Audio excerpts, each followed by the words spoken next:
All right, and we're live. Welcome everybody to Tier 11 with just me today. So Ralph actually had to attend to a personal conflict, so it'll be just me joining today and kind of going through some things. But man, I already have a ton of questions already rolling in. Jeez, you guys are awesome. There's a lot here, so we will be able to cover as many as we can today of those. But we have kind of a new release inside of Google Ads. And it's actually something that we're working with the partnership on. And I do want to give you a comparison of a before and after and how it's actually taking an effect inside of the Google Ads ecosystem. So you've all seen how we have like something called like Purchase NC inside of Meta. And now Meta Purchase NC, that is essentially an offline integration within Data Suite that just pumps in the offline conversion action through CAPI of a new customer purchase. So long story short, how it works is when we get a new customer, it checks against the what's it called? We get a new customer in, it checks against the database of existing customers versus new customers. And then if it is a new customer, then posts back through CAPI inside of Meta. And it works very, very, very well in terms of getting a high degree of accuracy of a new customer inside the Google Ads the Meta Ads ecosystem. You start to teach the algorithm how you're trying to find these new people, what new customers you're trying to bring in.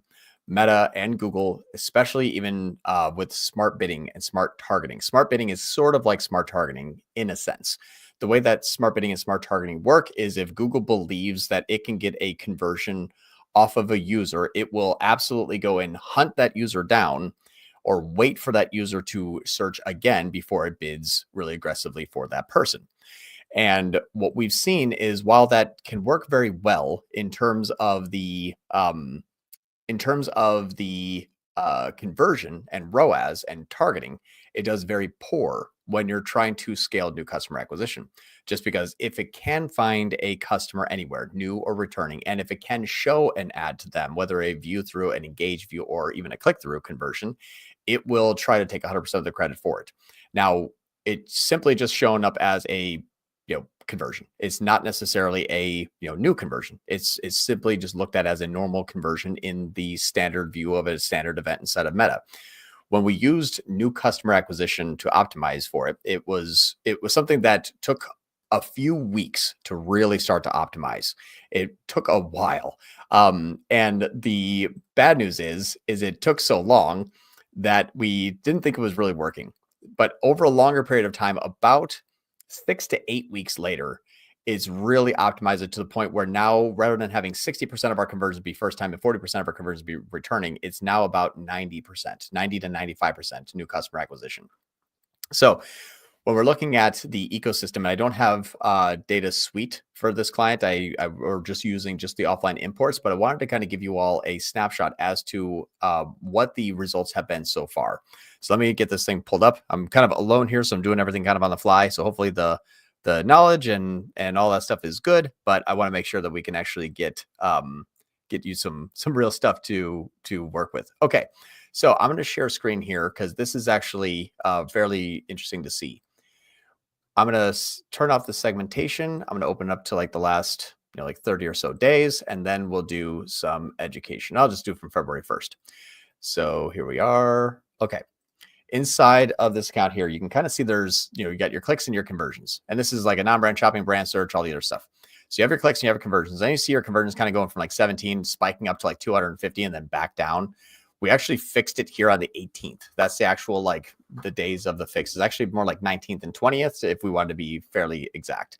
So if we're looking at like the 19th and 20th, and if I compare this to the 5th and 6th, which is right here, 5th and 6th, so at least have this kind of the same day, week over week.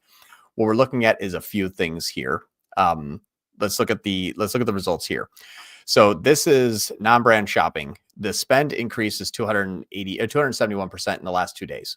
So this is actually a fairly sizable increase of $5,851. So it went from spending $2,000 every 2 days to $8,000 every 2 days. So it's a big jump. Now, what we can see here is the CPA actually went from 137 down to 112. This is a fairly sizable reduction in non-brand shopping. If we look over the conversions spiked up 354%. The conversion value spiked up 419%. And the conversion rate increased by 60%. And what this is doing is, and let me just see, I might have a little bit of overlap. You're kind of seeing this on the fly, but that's what you're here for, is like the new advanced strategies that we're launching now kind of thing.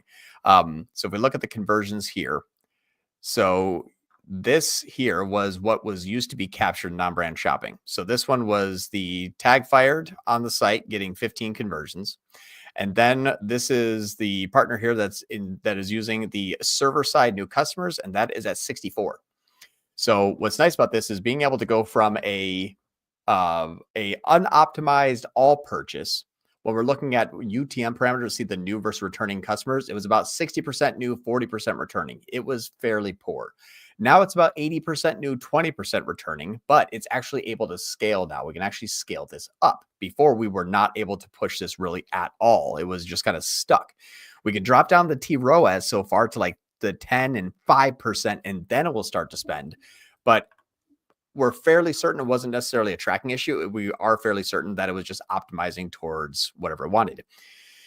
This company makes about $200,000 a day in revenue. So it is a massive, massive company. About 82% of those people are on subscription.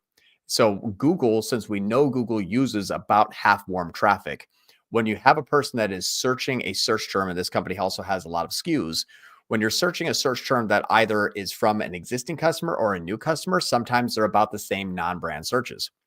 So if someone was, and because this is in the health space, if you're looking at, well, what health do I need? What kind of supplements or what type of support do I need in my workouts? And what do I need to do in order to have a better workout, whatever you're trying to achieve. And what ends up happening is people are saying like, okay, I need a protein powder, best protein powder. And they're like, oh, cool, this company here. And then they maybe will buy it, maybe not. But let's say they do buy it. They're like, okay, excellent. Now I have my protein powder covered. What else do I need? And they might, take 2 or 3 hours and be like, oh, you know what? I need, I need actually like a sleep aid now, or I need testosterone support. So they start to go through all of these kind of situations in their brain by saying like, okay, this is what I know I'm going to need for my workout. And as they start to do searches and purchase throughout that customer journey over the course of a year, as long as they're still buying products, which we know people are, especially in the health space, they're always buying the latest, greatest, new, and most exciting product. We see them start to actually reconvert in non-brand searches.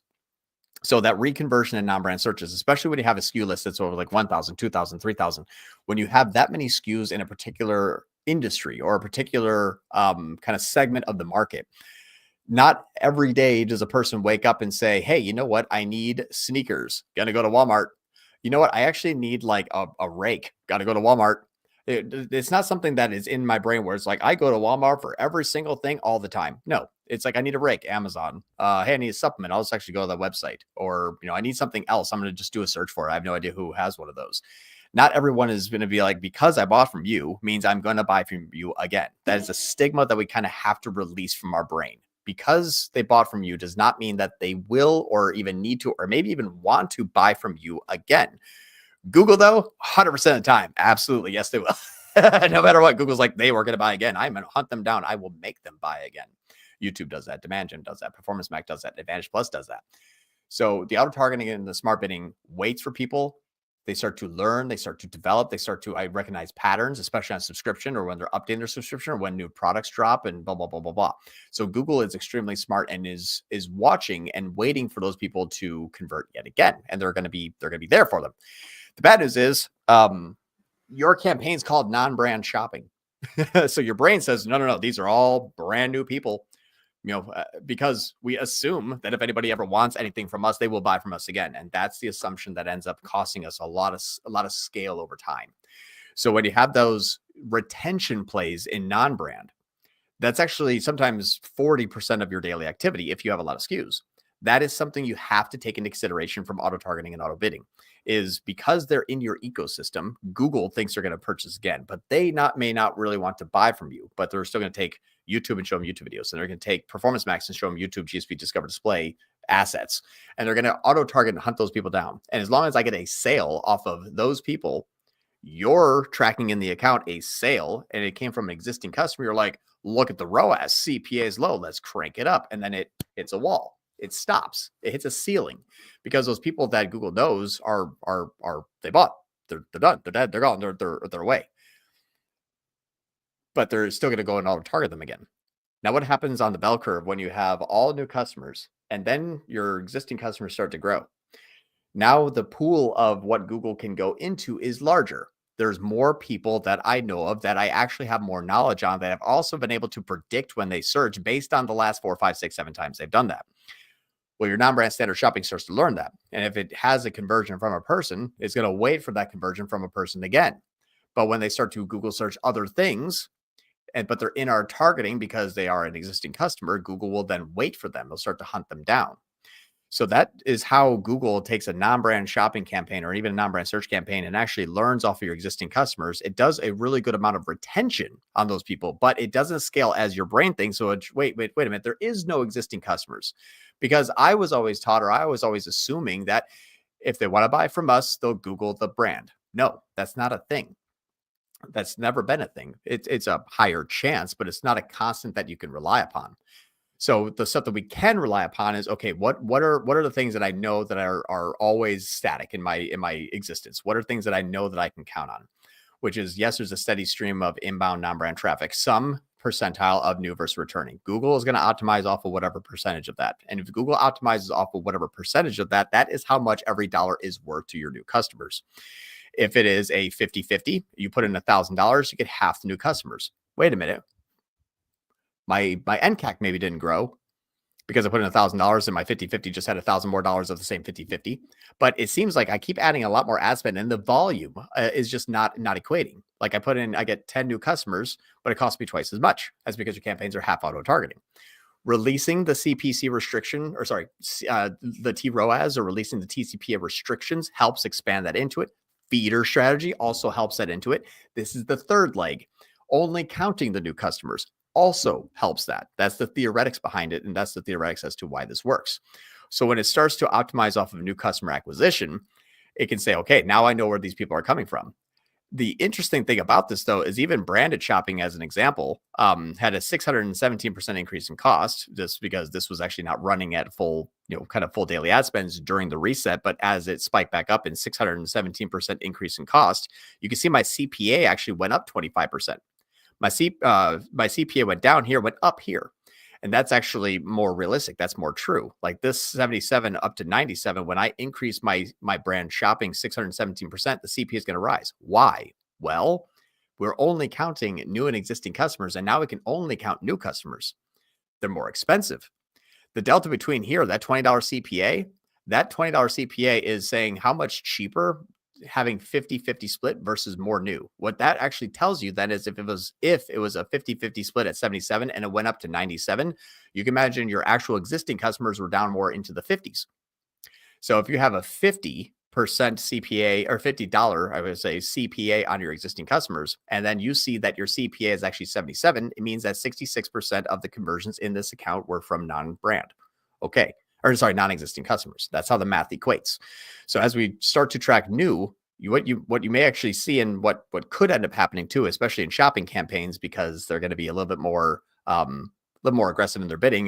Your brand search is usually what people are going to click on when they're existing customers. Brand shopping is usually what is clicked on when you have last click new customers, though.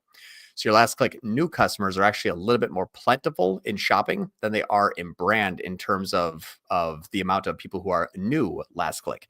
Your branded search is very much, for whatever reason, what people are used to clicking on just to get back to your site, because that's what we've been Googling your brand for so long. So branded shopping, whatever it is, that usually captures the eye of people that are trying to purchase new for the first time. That's just kind of how the math equates. I don't make the rules. I just see it happen like that all the time. And you can even see new customers here, $100, new customers here, $58. Your branded search is twice as good at converting new customers than branded shopping.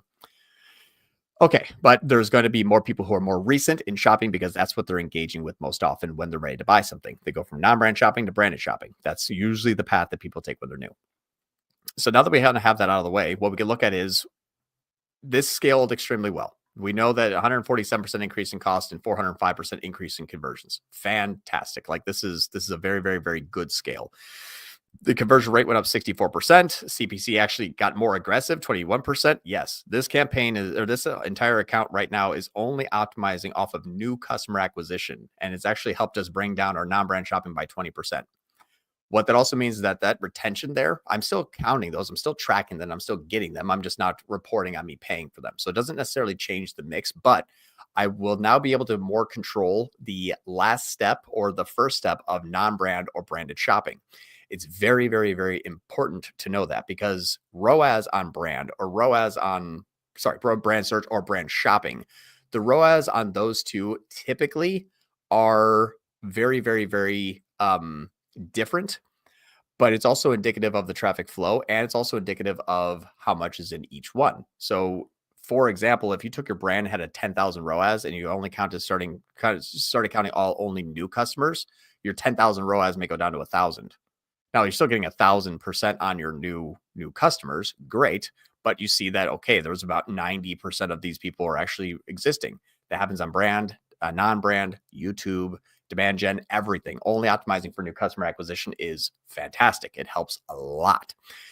The things that you have to identify though is, as those portions of the journey are completed, each portion of that journey is going to add up to additional cost when you're talking about the entire funnel.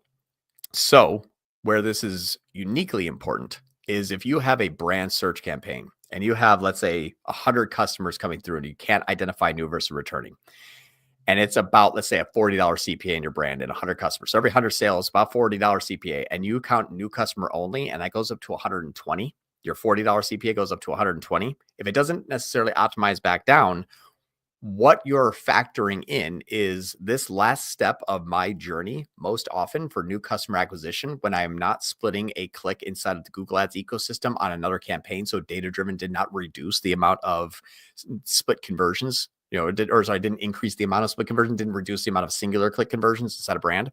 That's actually your last step CPA. That is extremely important, because if your first campaign, let's say your first click is like, let's say $50 in a meta campaign, and then your last click of new customers, which is basically your first click brand inside of your Google Ads, is 120, you're now paying a combined 160.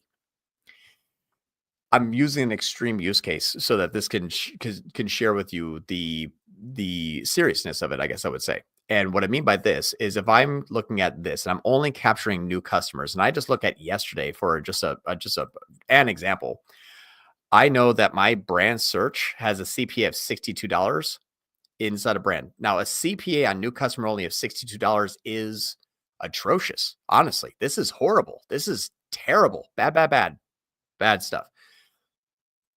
This is about the price of one of our products. So this $62 CPA wipes out 100% of the profitability of that product. We have about a $67 AOV. Now we have a $120 NCAC target, so we're okay there because we have a lot of people bidding our brand name. In this particular use case, it's fine. But if I was thinking that what it was before, which is like, $5 and $10 CPAs, and I find out it's actually $62 for a new customer, I'm thinking of that spend a lot differently now. Now I'm thinking of maybe I have a brand campaign that is only counting new customers, and then I have another campaign that's only counting returning customers. So, using those offline imports of new versus returning, okay, I'll pay $40, $50 for a new, but if it's already a customer mine and I'm optimizing towards existing customers, I don't want to pay more than 10. When it's combined together and you're getting a $5 CPA and you're just like, man, whew, I hope that's good enough. Like, we're kind of crossing our fingers a bit to say, like, is this fine for this to happen? And that's where this thing can get a little bit nerve-wracking, I guess I would say. So just know that when you're counting new customer only acquisitions, you have to be mindful of the fact that what you're spending is not a total CPA. It is just the cost of that portion of the journey. Especially at the end, we never want that too high. The beginning, it could be higher. But if you're saying, hey, when people know about me and they want to buy my product and they're a new customer, and it's a $67 product, and I tack on another $62 in cost, that last branded click right there just cost you your entire profitability. Now we have an LTV. Our subscriptions are every month. We have like a 28-month life cycle with these people. So we're more than making up like a $600, $700, $800 LTV. Like, we're totally good there. The $60 is not going to hurt us. It's fine for now. But if I was selling one-offs and I didn't have LTVs, one-offs meaning like a singular purchase and something that I'm not going to be able to kind of like rely upon for months and months and months to continue to feed me because there's really no LTV there. that's when I have to take a closer look at this. Is this something that is going to put me into hot water with my overall NCAC by spending this amount of money on my new customers at the end? Because that is something that you have to take into consideration. That is something that is factored in. So that's how you can use this. You can optimize your new campaigns to, new customer only on YouTube. YouTube auto targeting is horrible when you're looking at new customer acquisition. It's probably one of the worst. I would describe it. It's probably one of the worst for doing new customer acquisition only is YouTube. It is very, very, very bad. It will go after existing traffic, customers, audiences all the time. And where this starts to kind of like bite us is the fact that if we are optimizing YouTube for our own growth and it start to over target all of the overlap or existing customers, or existing even website traffic, that is something that is going to cause this thing to really have a big fail point. I'm going to tease something here. It's not set up yet, but it is something that is coming to Data Suite. We're in development of this, but we're going to be able to use, first off, it's just going to be on Meta first, but we're going to be able to use CAPI in order to identify very, very, very particular conversions down to kind of like the original source inside the application. What I mean by that is we'll be able to log into Meta and use CAPI and say, okay, I had a conversion today, but the first click from that person, that is my new customer, actually came from Google. And we'll be able to tell that right inside of Meta. So you'll be able to see, okay, first click, new customer, first click source, YouTube. Meta. Excellent. My next 5 sales I made, I'll have first click of Meta. Good. But then let's say another campaign that's doing remarketing is getting new customer, but the first click was from YouTube. So we'll be able to see where the new customers are actually coming from when they're being targeted inside of Meta, because they're separated out in the data warehouse, as in this is a new customer, but the original source was that campaign. So now I can see how much overlap is going on inside of the account with every other channel in my campaign when they convert. Existing customer, original source, organic. I don't want my Meta to go after those people. I don't want Meta to say original customer, or existing customer, original source, organic. Stop going after those people. Like, we don't want those people being in our targeting. It's not going to optimize towards it. We're going to optimize towards something else. Do we need to optimize towards those that make it a primary conversion action? You can use CAPI to push and pull based on what type of customers that campaign is trying to attract, and then verify it with that data. So it could be really, really useful. Could be really helpful. That's something that we're working on that should be released soon, but that's going to be probably about 1 or 2 months out. But it should be pretty fun when it's all put together and live and ready to go. So I just wanted to tease that there. That's kind of how we're using the auto targeting and the auto kind of smart bidding that is going a little bit too haywire and kind of doing whatever it wants, which is kind of a theme lately of everything Google and Meta related, is how do we get this to actually scale? And usually it's not scaling because new customers are not being, perfectly engaged. It's like there's too little, it's too expensive. It kind of flip-flops, it overlaps, yada, yada, yada. We're trying to declutter and crack open Pandora's black box and find out actually what's inside that's making it work. Where are these conversions coming from? Why is it targeting this way? So we can kind of reverse engineer a little bit and do some more even advanced campaign structures based on how we can see the traffic flowing. There's a lot of golden rules out there.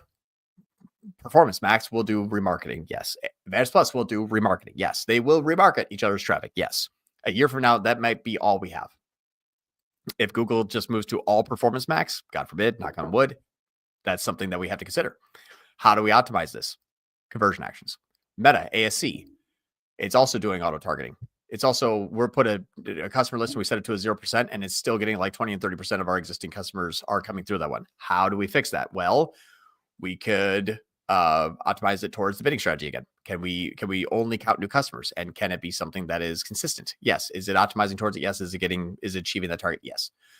Our win back campaigns can only do existing customers. All of those things that we wanted to do, we're basically setting up for. That is the type of conversion that I want that campaign to hit. This has to be a first click new customer from the original source, and I want to cost cap that. Excellent. Now this one's going to be, existing customer from a different source. I'm doing a win back campaign. Okay, cool. We can cost cap those. We can actually pick and choose the type of customers that we get to on demand ask for inside of Meta. That's the next stage that we're working on. So big stuff coming out of Data Suite. That's going to be really, really fun. And I'll have some more information on that as soon as it's further developed, but it's in the works now. Okie dokie. Let's get to some questions.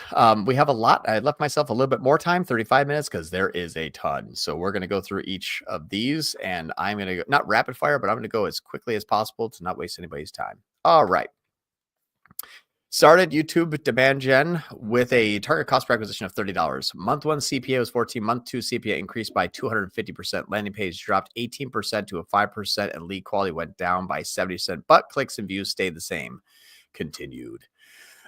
Part 2. Only change made was budget increased by 20%. It's been 3 weeks. The CPA hasn't come back down, and some days it won't spend full budget. Yeah. So what the YouTube demand gen, I'm imagining that your YouTube demand gen has potentially other assets to it, or is it a YouTube only asset? I have not been able to create what I tried last week with just YouTube only. Got an update last week though that it is coming to YouTube only, but that doesn't start till March.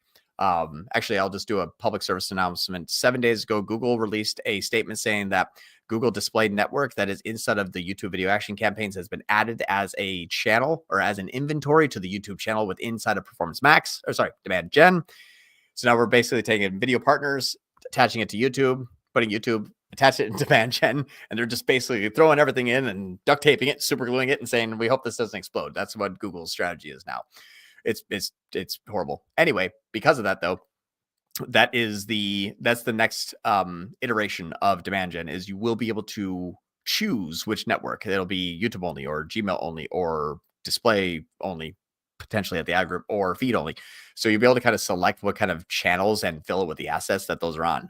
When I ran it a few times, I spent a few hundred, like a little over $500,000 on demand gen.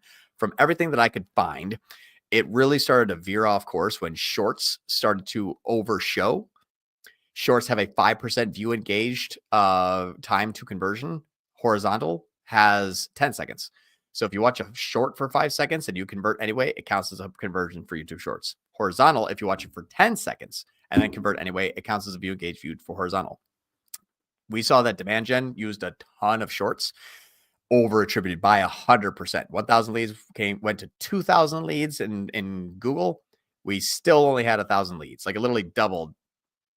It started to show everybody else that it was attracting and simply showing that too. That's one bad part that we saw. The next bad thing is when GSP, Gmail sponsored promotions or Gmail ads, once that inventory and activity spiked up, we saw our performance crash. One of the ways that we identified that GSP was actually the thing that's getting the most amount of attention is the clicks were increasing, but my website traffic was flat. Google sponsored promotions or Gmail sponsored promotions will charge you a cost per click if someone opens up the email, but does not click on the actual ad in the email to get to the site. So your spend goes up, your clicks go up. Kind of what you're saying here is landing page dropped 18% to 5%. I would say that's conversion rate, lead quality down, but clicks and views stayed the same. That kind of seems more often like what we're seeing. If clicks and views are staying the same, you might be getting more engaged views and more Gmail clicks, and they are junky. So just be mindful of that is something that could happen when you're talking about demand gen increasing budgets, is saying, hey, I don't really know of anybody else in this channel, so let's explore. Let's take, display traffic and go see if there's anybody over there. Let's go see Gmail traffic and go see if there's anybody over there.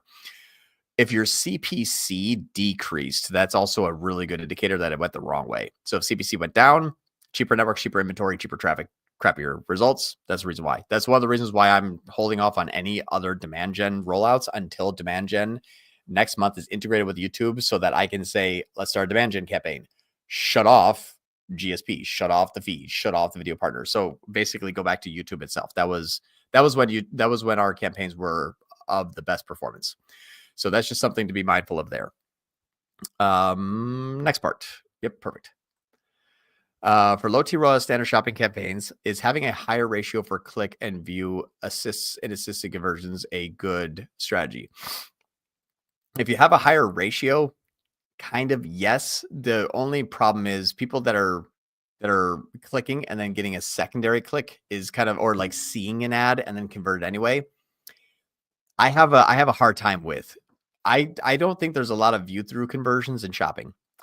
There is, but if you think about the last time you typed in blue jeans, name all the brands that were there. It's like, no, that there was a brand there and you convert anyway. So the click and view assisted conversions It's kind of like saying like I saw a shopping ad and then they converted. And like that's an impression.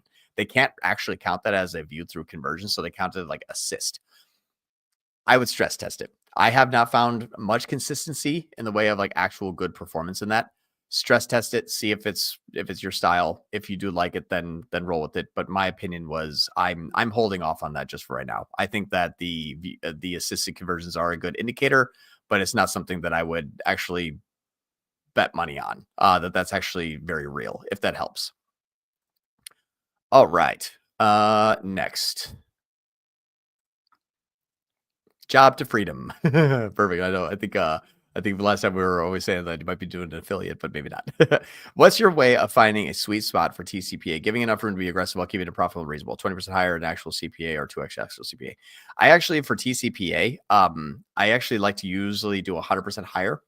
The reason is the campaigns that I try to set up for those types of channels, so search and shopping, I really want a very aggressive position. I want first click. I want first considered. I want high placement. I want high search intent. I want the best of the best of the best.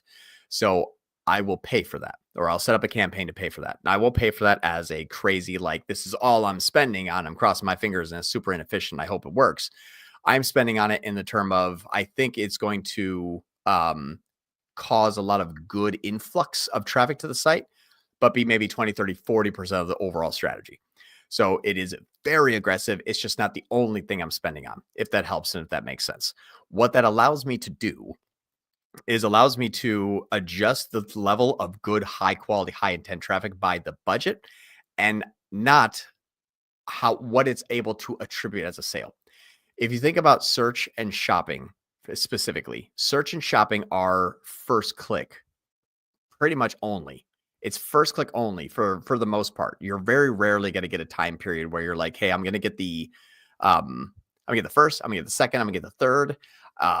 It's going to be amazing. And I'm going to be able to get all of my ROAS right in this kind of one click. That doesn't really happen, but that's how you're measuring your TCPA.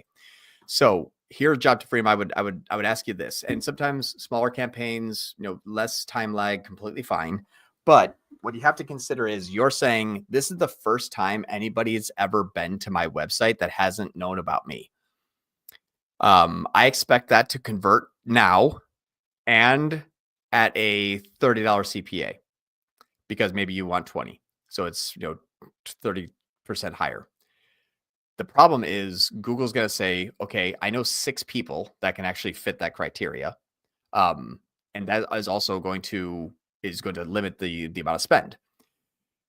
If you say, I want this to be very aggressive, I want it to bid high, I don't want you to focus on anything, and I want you to expand as much as possible, that low T ROAS is okay. If I only need to make like my 20% of my money back, a T ROAS at 20%, or if I can go up to $500 before I have to track conversion. Okay, so it gives you a little bit more leeway for that to grow. But a low T ROAS or a high TCPA, usually 40%, 50% T ROAS, and maybe 200% for TCPA, it leaves enough room for it to breathe but still learn. So it compounds the success and capitalizes on it. So the compounding success essentially means that if I had a good search term and it's getting conversions, Google will automatically just give more money to it. Manual bidding will not do that. Max clicks will not do that. Target impression share will not do that. So the good quality conversions that are coming in, Google funds a little bit more money to them. It doesn't restrict it like a high T ROAS or a low TCPA does, but it allows more funds to be delivered to there. So it optimizes fast. So it allows it to be flexible. It allows it to learn. It doesn't put too much restriction on a high ceiling and a low floor, but it will still start to optimize and deliver the bulk majority of what's working automatically to those good search terms. Kind of like you doing negatives or kind of like you going in there and raising bids.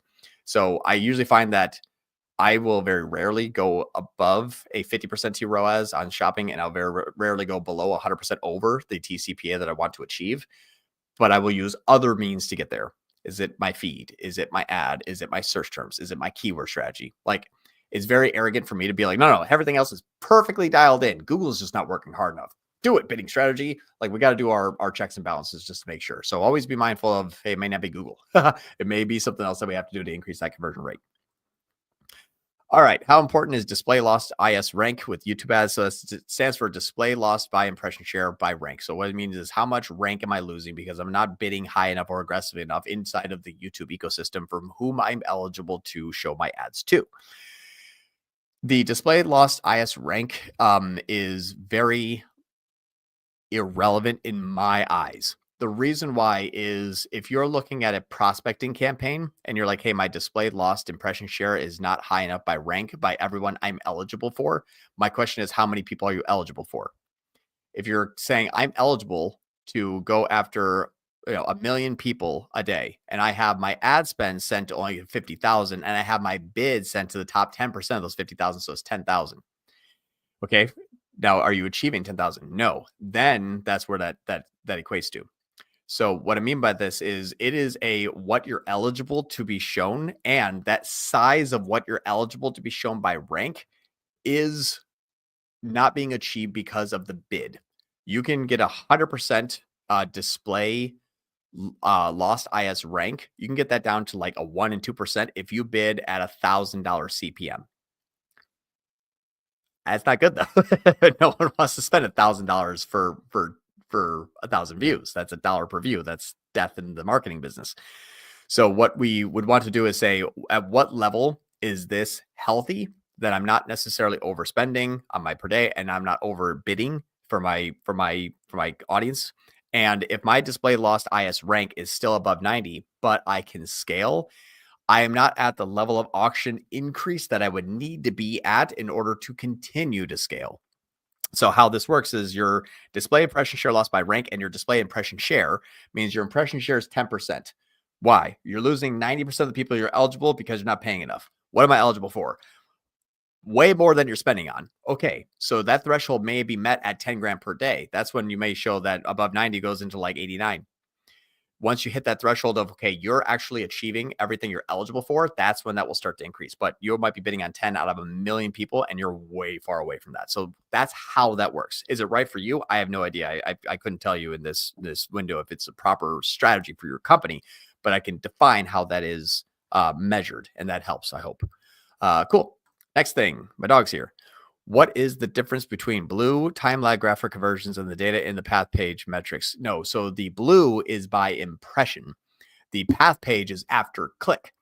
So impression says it might take 10 days after the first impression for most of your conversions to be reported. What that means is that on day one, they do their first search and you're there and shopping. This is where the view through conversions don't make sense, but they search best running shoe and you sell running shoes. Cool. And you're number 4 on the page. They type in best running shoe. They see you. They see 4 other competitors. They click on Nike. This is day 1. Day 2, day 3, day 4, they type in, their searches evolve. Best running shoe to best cross track shoe because they found out what cross track is and they kind of run in dirt and they kind of like it. High top because they rolled their ankle and they want support, blah, blah. So now their search is evolving. And then they click, and that happens on day 3. And then they buy the next day on day 4. Your day 1 through day 4 is your time lag. Day 1 from impression to day 4. Your click is day 3 to day 4. So your blue is pre-click with click included, but it includes pre-click. Your path metrics is what's the path they took. The path can only be started after they click. Cool. $1 million question. All right. How can you effectively shift client focus from ROAS to MER/NCAC, especially those who struggle to move away from ROAS mindset? And that's actually what the way that you phrase that question is what I also saw as a struggle. I saw my struggle when these people that I was speaking with, I was working with them in a way of saying, replace, get rid of. It's bad. Don't look there. And what we kind of come to find out is it's very, very difficult to take someone who's been semi-successful in anything in life, business, ads, whatever, agency ownership, and say, hey, I'm new here. You know what you know? Forget it all. We're going to do this instead. And people are like, no, like I became a doctor for the last 20 years. I know how to make a decision here. You're saying all that's wrong. I should cut over there. Like, get out of here. Like, I don't know who you are. I was fine before you got here. So that's kind of the visceral reaction that you'll get sometimes if you say like shift away or move away, like that kind of stuff. What I've been approaching it lately is in addition to, hey, you're tracking by in-app ROAS. Totally good. Would you also mind if we started tracking NCAC and NMR and LTV and MER and all the other stuff? Can we add to that? You can still focus on that and say like, this is okay. Like, that's fine. I'd like to add stuff to it though. So as I increase my ad spend, I can see exactly why that ROAS went up or why that ROAS went down. You're probably here because ROAS kept going down and you were getting in fights with your agency, and then you fired them. And then you come here and you say, okay, we're going to measure my ROAS. And my question to you is, you're probably here because ROAS went down and no one can tell you why. If we add in those other metrics, ROAS goes down. I can tell you exactly why. Our ROAS went down because we increased spend. Our new customers actually increasing at the same rate, but we're losing existing customers because that spend's not going to them. So ROAS went down, but it's only on existing customers. That has nothing to do with us. Get into your email and SEO games and try to see if we can, do more offer creation and those type of things, do more outbound metrics or outbound efforts and get those people back. But let me focus on my new scalable new customers, because that metric that I'm paying for did not change your ROAS in the company or MER or even ROAS in app. We had less existing customers. So you can define why, say it's good, say it's bad, what your plan of attack is for this next week because of that, and what you expect to see. That is something that they don't get with just the ROAS number. 3 went to 2, panic. Why? I can have 4 go to 27 if I just bid on your brand, but you and I would both agree that's not a good idea. Why is it not a good idea? Because that's not where your new customers come from. So maybe we should track other things. So track it from an in addition to, not a replacement of, gives your client the ability to have their needs met and know why. That's a big, and know why. That's a big $1 million question. So once they start to understand why things move, you also find that the customers become a lot easier to work with, because they're like, oh, hey, I see ROAS went down, but I saw news look, not just, hey, ROAS is down, you're fired. You kind of skip the part to fix it. All right.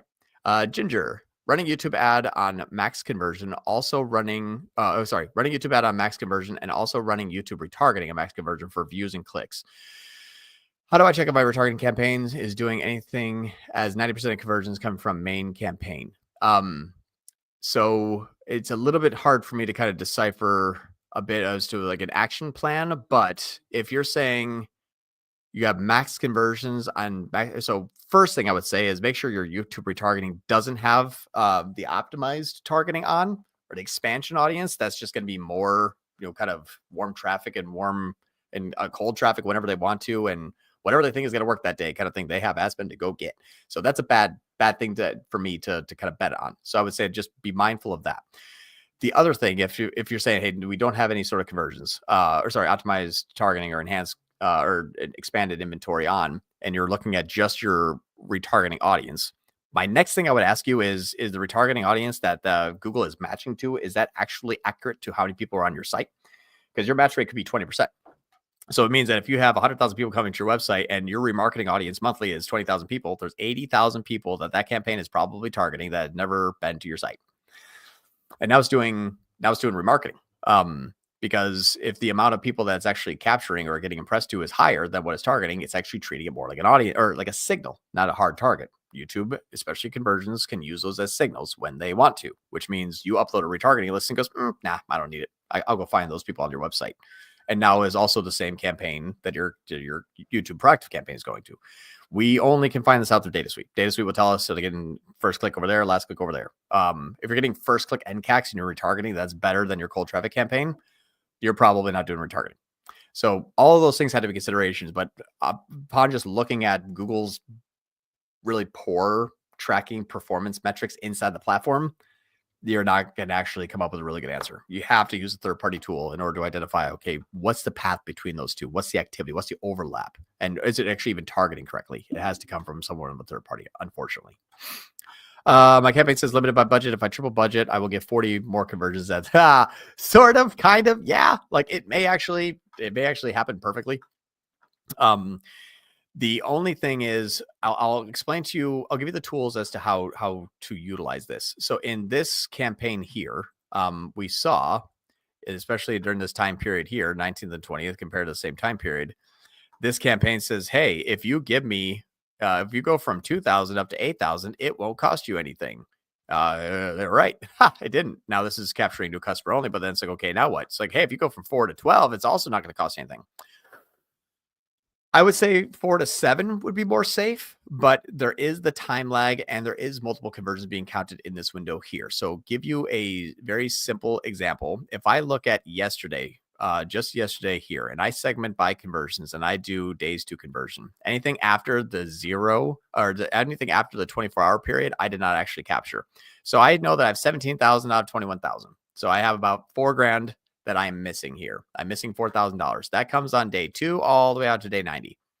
So if this was, 10 and that was 20, and it goes 10 the first day and then another 10 throughout all this time period here, that number is correct. Yeah, like you can spend a whole bunch of more and it will not cost you anything after 90 days when it captures the second and the third conversion, because your campaign captures all 3 sales after the first click. So when I take my 1 click and turn it into not 1, not 2, but 3 sales, look, it didn't cost anything. But that may take 90 days. So it depends on what you're tracking, what your attribution window is, and how long it's been tracking that conversion. That will tell you, okay, if I do track 3, my repeat rate's 1.2, maybe a little bit over attributing. It's coming from GA4 source, which is also really, really poor. What does that mean for me? So you have to understand why it creates that metric to then say, do I trust it? So what's the reasoning behind why that metric is what it is? That's kind of what you're looking for. Hopefully that helps. If I can clarify you, I have to kind of put it to your individual use case, or at least customize it to what you can identify for yourself. All right.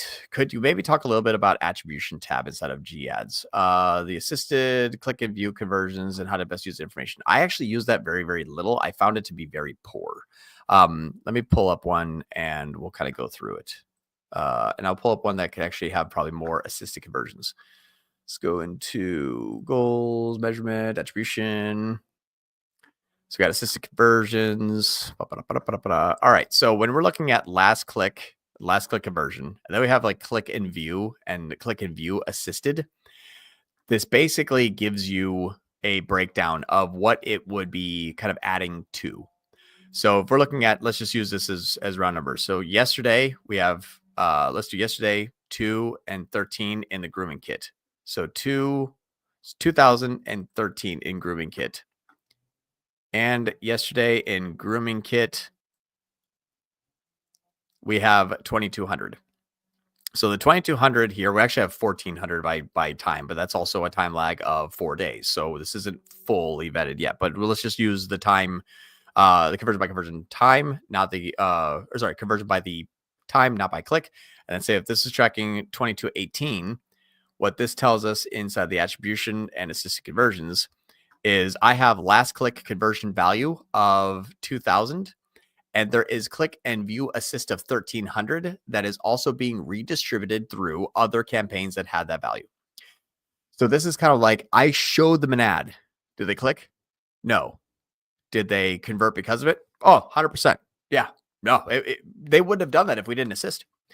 An assist in basketball is yes. Like if you pass me the ball and I shoot it, you can get the assist. This says, I don't know if you passed me the ball. I just had the ball anyway and I shot. But you said that you helped me. So that's how that is defined. This last click conversion value is basically saying, like, if you're looking at only the attribution model of the click pass and the assist conversions, what end up having an assist and what end up getting an assist. YouTube here, for example, doesn't have any click and view yesterday, but if I just do like last 30 days, the YouTube is like, hey, I got another $26 in click and view and 141 inside of last click. Yeah, that's probably actually pretty close. This is a brand new campaign that doesn't have really much any sort of attribution yet. So that could be accurate. Now, would I say, man, it's at 141 last click, but if that was 160, I'm in. Don't add this and be like, see, there it is. Add those two together. And that's what it actually did. This is kind of like I tracked it in spite of. This is what actually got a last click. So when you see the assisted, all it's saying is I can take 100% credit for that, but I'm not going to. And then you have to decide, do I believe you? That's kind of how that information works. All right. With YouTube ads, does excluding placements such channels where ads showed help optimize? Yes. So here's a golden rule that I usually use. All apps and kids games are automatically excluded from every campaign that I manage, just by default. Apps and kid games are very, very, very poor. They don't convert very well, or when they convert, it's usually really junky. It's also the reason why I don't use any sort of click-based conversions. If I have a click-based conversion, I can have junk traffic earn a click, Google's like, holy crap, I found a gold mine of nuggets of these people here.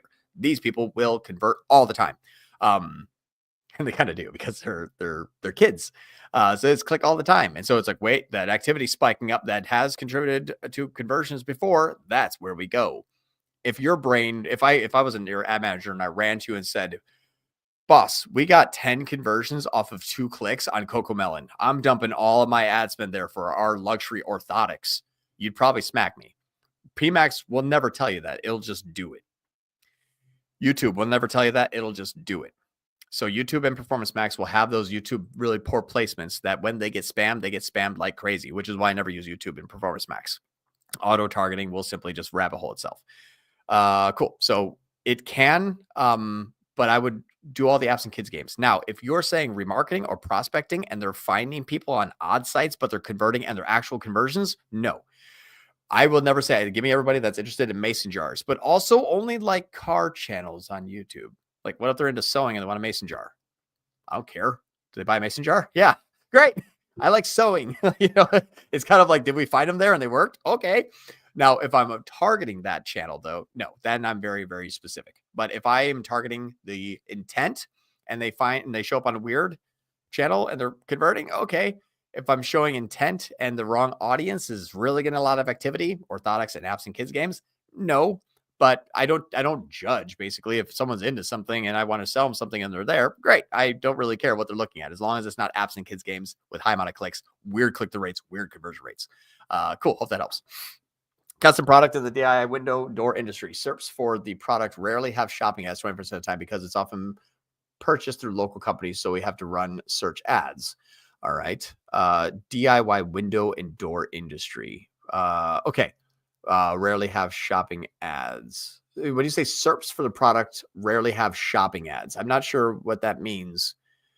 Does that mean that your Performance Max campaign isn't popping up in shopping, or your shopping ads are not popping up in shopping? Let's see if there's more to this, more here. Any strategy to avoid competing with local companies and their high CPCs and finding the DIY buyers. Some search terms for local versus DIY are usually identical. Okay. So what I'm confused on the campaign type you're using. The search engine for products rarely have shopping ads because, okay, you're saying, so it doesn't actually do shopping. I actually just taught but I did a mastermind right before this. And this is one of our topics that we use is using shopping ads to actually develop high quality leads for a company. It actually is, it's a company called, it's an eye care company that we actually worked with for about 6 years back in Arizona. Let me share screen on this one here. This will just be helpful. So in this one here, this is a ophthalmic instrument company, and we were tasked to sell these. So we did this very, very well to the point where the company actually sold. It was great. One of the things that we did is the refraction system. This is about an $80,000 product. So what we did before the company sold, and we end up, the owner retired, yada, yada, yada. They've been 25 years in business and now they're kind of done. So best off to them. But what we did back then that's not on here that would need to change back is instead of our price request a quote, it would actually give the actual price. And this move to list would be a buy now button.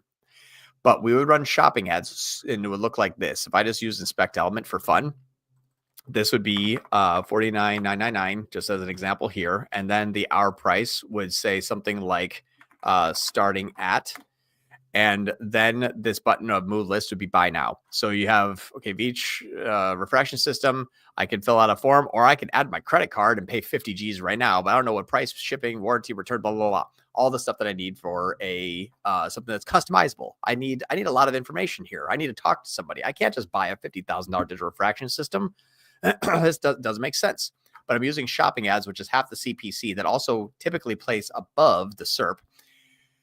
I would struggle in my opinion to say that it only serves about 25% of the time. Those are usually contextualized searches.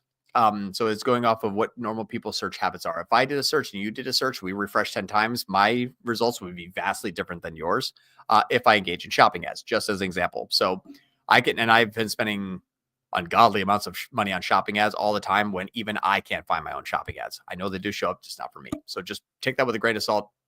I would say that you're right. If the shopping doesn't actually spend the daily budget, then I would say, okay, then they're just not showing. But if we're doing our own contextualized searches and saying it's not showing up, I would disagree just from right there. Let's vet that and verify with the fact that it's just not spending the full daily budget. So let's just assume that it would. This would actually become a shopping ad. I would have this picture, that title, and then that price. If someone is interested at that, this is about 40% less than what they usually cost, you can get that. That's why they private labeled it. But this is something where someone says, okay, cool, I have all the documents and I can see the brochure and I can read about it and the specifications are up to my standards. Yeah, I want to know more. And that shopping ad would actually count a conversion of a form fill, like a lead generation. I'm just bringing them there on visuals where I say, do you want an $80,000 digital fraction system? Here it is. This is what it includes. We have one for 50 grand. Interested? Yes. Are they actually going to scroll down below the fold to click buy now and add their credit card? We've actually had that happen a select few times. Yes. Found out it was after they called them, though, had a conversations and they bought online. So that was kind of cool. But it always led to either a form fill or a phone call. You just have to track those as primary conversion actions. But 50% less CPC than search, and they have to agree that that price is not outlandish before they click. Search, you have to spend twice as much to say, okay, now here's the price. And they're like, and then they leave. So for half price to show them the half price click to show them the price before they click, I'm in all day long.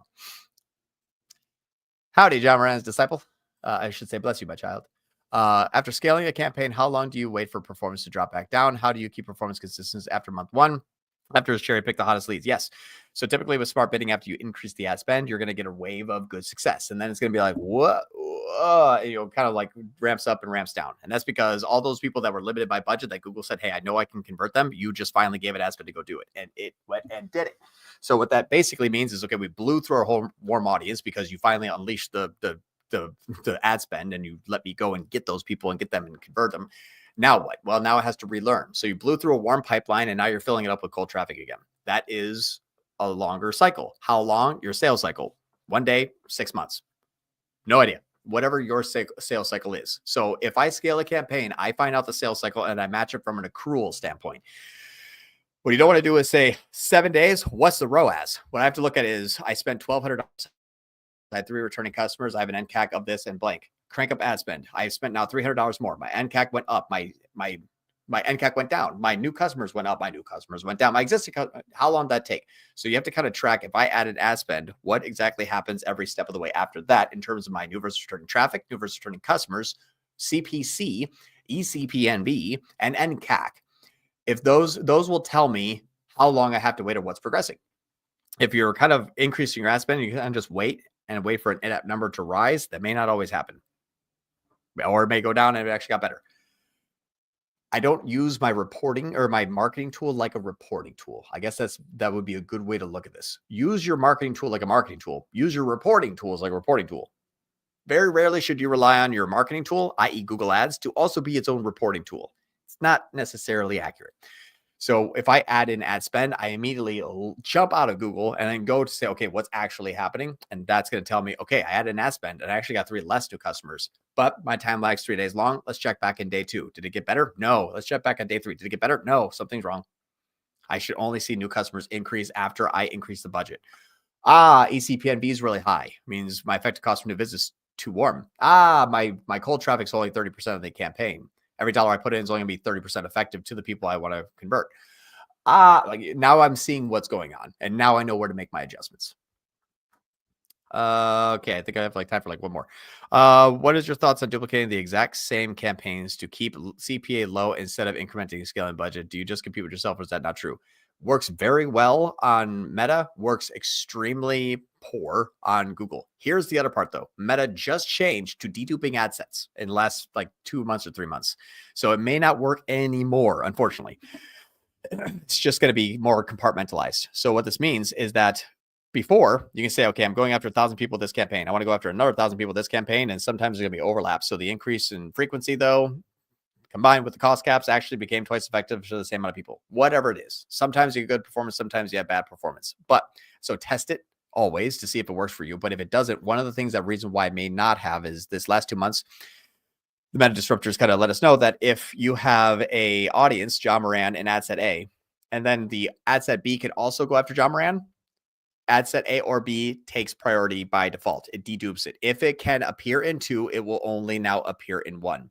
So if you have 10,000 people that you can, and you launch 10 campaigns going after 1,000 people each, is that better than going after all 10,000 once? Your mileage may vary. I have seen good performance that way. I have seen horrible performance that way. It just depends, honestly. So I would say that there is no golden rule. There is no way to do it. You can divide and conquer. Sometimes it works, or sometimes you can cherry pick the easiest ones. One has a really nice, easy scale up into a short ceiling, and that is combining all. The other one has a larger growth sequence. It takes a little bit longer, but is a little more consistent, and that is the cloning. Just know, though, if you clone one, you may actually tank the first one and give it to the second one because it deduped out the first one and put it into the second one. So if you're like, I have one campaign going to 1,000 people, and I'm going to launch a clone version of one campaign, and how many people are going to go over there? Oh, 1,000. Where are you going to get those? Now this campaign dies off, and all you've done is just switch campaigns. So that will happen if your audience sizes are not large, or your pixel has no idea where to go find new ones. Cool. That was fun. I'm sorry. We have like, so many more questions. I'm sorry, but there's like 30 of them here that I didn't get to. My apologies, everyone. But back next week. And hopefully we can kind of do, I think what I want to do as well is just like a big Q&A, like an hour or an hour and a half long of let's just answer all the questions so we can see if we can get a whole bunch of these answered. But I appreciate you all being here. Thanks so much. Hopefully you all have taken something away or learned something from this YouTube live. And yeah, I will catch you all next week. Thanks so much.